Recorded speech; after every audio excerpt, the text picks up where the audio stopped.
Paper Mario: The Thousand Year Door sucks. This is one of those mind-numbing games I think I have ever played for a few reasons. Starting off with level design, the most important part of any video game, and The Thousand Year Door has some of the worst level design out of all Mario games. To start, it's bland as pingus, as it's just hallways with nothing to do besides walking left or walking right. There's no depth to explore, no off-beaten path to explore, just small, narrow hallways littered with enemies. This makes going through the game bloody boring, as you're doing nothing for like 90% of it. This is bad as well. For one, you're basically just holding left or right for 20 minutes while not doing anything, but also a problem because the narrow-esque hallway level design just means you're going to be in battles constantly, trying to dodge battles in small rooms, or spamming Vivian every 3 seconds to lose the attention of the enemies, then move 5mm, hide again, meaning that you have to either slog through every room. You can try to dodge them, but that can be rather annoying and basically impossible in the really narrow stages like in Chapter 5 and most of Chapter 7. And even then, they have fucking Perception 10 because they detect your ass halfway across the tightrope. Your ass has a low chance of being able to dodge them, meaning your ass will be in battles constantly, which I'll get into why that's annoying in a few minutes. Or you have to get lucky that they'll just ignore you, allowing you to be on your merry way. In literally every other Mario RPG, this wasn't a problem, or was rarely a problem, because the level design was actually good. Let's go through every chapter and see how many areas aren't just hallways, starting with the prologue. Sorta cheating, but Rogueport is one of the only good areas in the game, as there's stuff to do, places to explore, stuff to find. It's weird how the hub area of the game is the best area in the game. Like, come on. But let's go into the actual chapters. Chapter 1, Chapter 2, Chapter 3 is sort of like Rogueport, but like lame. So I'll give it like a half point, I guess. Chapter 4. Chapter 5 has the cave part, which is actually kind of neat and has some stuff to explore, but not really that much, so give it a half point. Chapter 6. Chapter 7, finally, another area that actually has some stuff to explore, with the rocks, and the enemies aren't spammed that much and are sort of fun to dodge, as you're given a field to explore and dodge them in, and not a bathroom cubicle.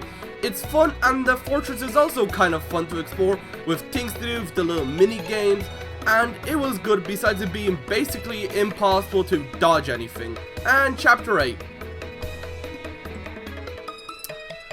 So as we can see, there are only 3 fucking areas that are fun, and one of them is the hub world, and the other 2 are in Chapter 7, and also they have like 2 half pointers, when only 3 out of like the 200 rooms are actually good. That's a problem, especially when the other 200 rooms or so are slogs to go through with nothing to do besides holding left or right. But if you thought that was bad, then it gets much worse. Because this game decided that fun is worse than cancer, and apparently the devs were trying to make an annoying game, they decided that you need to go through every boring hallway slog about 2 or 3 times. Because this game wanted to have a lot of backtracking. But you may ask, how much backtracking? Well, it's 1 hour, 37 minutes, and 48 seconds. And that was me being nice, as I didn't count the fights or the fights I fled from. And if I did, it would have been closer to 2.5 to 3 hours, which in a game that's about 20 hours long, and if you play perfectly only has about 1 hour and 37 minutes of backtracking while using Yoshi, and something closer to 3 hours if you count doing the fights that aren't bosses. When 10 or so % of the game is backtracking, that's a problem, and the backtracking is basically every few minutes. Got the sun orb? Get the backtrack. Beat a chapter? Backtrack to the sewers of Rogueport. 7 fucking times. Need to get General White? Enjoy the next 10 minutes of backtracking and having to talk to random ass NPCs. Oh, come on, I had to bring up the General White thing. But that's all I have to say for the level design. There's probably a few more things, but that's all for the Atrocious level design. Now let's move on to... This game bloody hates you playing it. Besides the constant backtracking, we also have the Bowser and Peach segments at the end of each chapter. They're about 15 minutes long, and these are the most boring segments as they do nothing but mash through dialogue or play some of the most boring gameplay on earth. And speaking of mashing through dialogue, this game has 225 forced interactions. Granted, 65 of them come from chapter 3, but still. And these interactions are mostly long as shit. Like a minute or so. Especially the ones from the Bowser and Peach segments, those are especially long. And you just sit there mashing A because no one shuts the fuck up. So going through with what we have currently, nearly every level in this game is shit. And that takes up like a solid 15 to 16 hours already. And another hour or so for mashing through dialogue. And also another hour for the Bowser and Peach segments. Hashtag 8-button rights, by the way. Or holding left or right, we have about 18 hours that are grueling and boring, which out of a 20-hour game, when currently 18 of those hours are boring as shit and aren't far off from watching grass grow, that's a problem when 90% of the game is boring. What's in store for the other 2 hours? Well, this game's progression is, how do I say, well, let's just say you are dropped in the middle of the ocean, and you are told to make it to Helsinki without any navigational help. You may ask yourself, what do I do? That's how this game's progression could be described. But besides going from a random place in the ocean to Helsinki, you have to find a random NPC that you would never even consider talking to get Bobby's ass. You have to go talk to the bartender because that's the logical next step. To get the XX Express ticket, you have to go talk to Don Pianta again. To get Chapter 7 started, you have to go talk to Professor Frankly instead of how it should have been by just going into the pipe to start it. Because why the hell would you even consider talking to him when every other chapter starts once you go there? And the last one I'll mention, but not the last one that you're gonna have to do, is General White.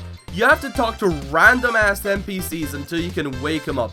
And when you don't have to talk to random NPCs, you have to do the most random ass things.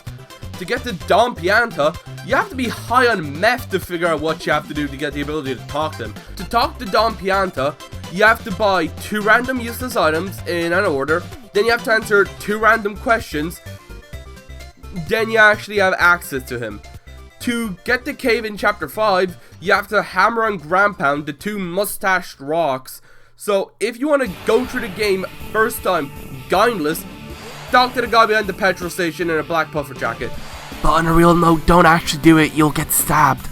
But once you remember the random ass things you have to do to progress, it will get better and you will be able to go through this game's random things.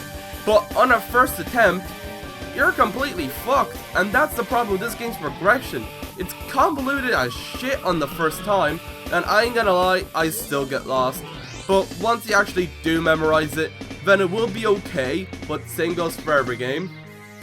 But still, if you don't want to count this as a point, you don't have to, because it's just a matter of remembering it.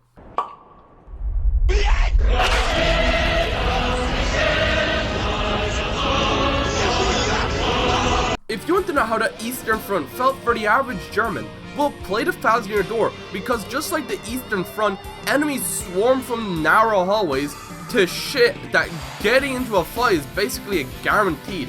But I feel like I should explain now why the fights, the normal fights, not the bosses, aren't fun. Unlike any other Mario RPG where it's easy to dodge an encounter because you already fought a few enemies and it's starting to get boring now. Well, no, the only reliable way is running back with Yoshi before trying to run past him again, or spam Vivian, both slow methods, and something like the Paper Mario 64 spin would have been really helpful, as that was a very fast zip that would have been very useful for avoiding fights. And no, XP doesn't make them good. I can shoot someone in the stomach and I don't think giving them a $10 gift card will make them forgive me. Yeah, it's fun for a few fights to fight the enemies of the area, even with the game sort of slow as balls fights, like, come on. times, then by 2. This shit's slow. But after the 5th time, I no longer want to fight a normal enemy. I just want to continue going through the game because it's the same fights that take like 30 seconds for 1 to 2 enemies, and challenging the fucking 100 Years War when you have to fight more than 2 enemies. Until you get Fiery Jinx or Bombast, then they become manageable. Also, side point, enemies give you less XP the more you fight them, which is after like 5 enemies, I believe. And now on to the final segment of the bad portion.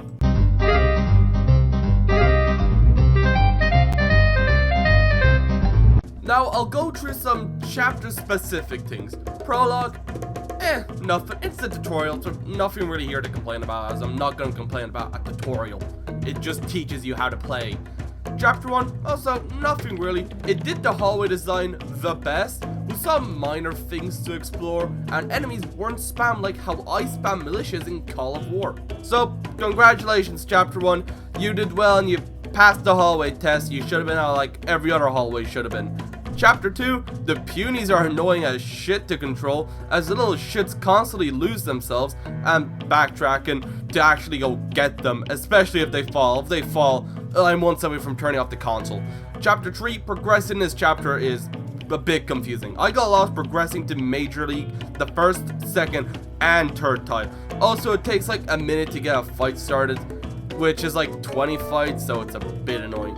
Chapter 4, backtracking and amazing daisies. Fuck these things, they move way too fast. Chapter 5, gain the Chicola Cola and backtracking. Chapter 6, everything. This is the worst, most piece of shit chapter. You just walk left and right, mash through everything, and each dialogue's like 2 minutes. This is a horrible chapter. Chapter 7, general wipe.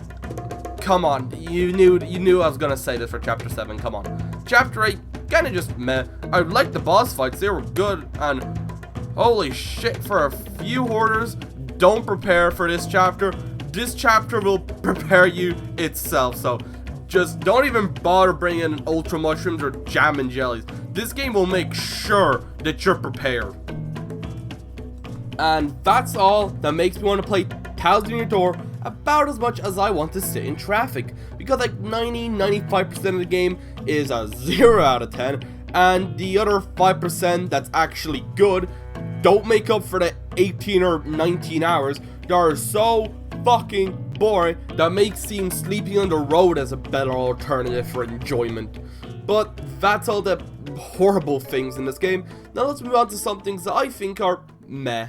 Have the eye of the tiger. Are you sure about that? I have mixed feelings on the badges. Well, I like the amount of them, and they all do a bunch of different things, but a lot of them have no use. Like, out of the 70 or so, I'd only say Power Smash, Power Jump, Power Bounce, Multi-Jump, Charge, Spike Shield, Happy Heart, Happy Flower, Defense Plus, and Power Plus, and Fire Drive, and personally Peekaboo. Also the partner variants. The rest, who uses them? Like, find me one person who uses Tornado Jump or Head Rattle or Soft Stomp. Again, there are probably a bunch of people who made strats with them, and especially with a bunch of other badges. But for me personally, I find that you only really need the basic ones that you get in the early game, and that's really all you need. But that's all the things that I find meh. Now let's move on to the things that I do actually like about this game, because it's kind of hard to mess up everything in a video game. Hey, that's pretty good. Sort of hard to mess up bosses unless you're Color Splash, where you have to use things. But yeah, bosses are great like in every other Mario RPG besides Color Splash. But yeah, the bosses, very good, very fun. I do like the final boss is good. I also like Blacktail, or whatever the Black Dragon's called, and a few other bosses that are actually fairly fun. Puzzles. The puzzles with partners are very well designed. Not much to complain about. They used their mechanics really well, especially in the X-Naut Fortress. The puzzles there were made really well. So yeah, another gold star for TTYD. That was another thing you did very well.